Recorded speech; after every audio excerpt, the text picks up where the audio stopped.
Apart from leaving behind a bathhouse, what did the Romans ever do for Lancaster? Quite a lot actually, and the clue's right here.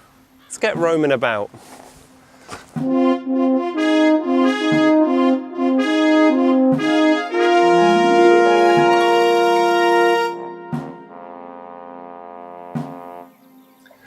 We are on the hill just below Lancaster Castle, and behind me is a surviving fragment of the Wherry Wall. It's part of the last Roman fort built on this site in the 4th century. The Romans had invaded Britain in 43 AD, and it wasn't long before they made it this far north. This site was perfect for a fort. It was a strategic location which overlooked the river, there's a crossing point and access to the sea. Linked by Roman roads, it became an important outpost on the route to Hadrian's Wall. Before the Romans, there was no real settlement here. The arrival of the garrison meant that a village sprang up outside the walls of the fort for the families of the soldiers, tradespeople, manufacturers, inn and shopkeepers. Church Street was the main thoroughfare for the Roman village, or vicus.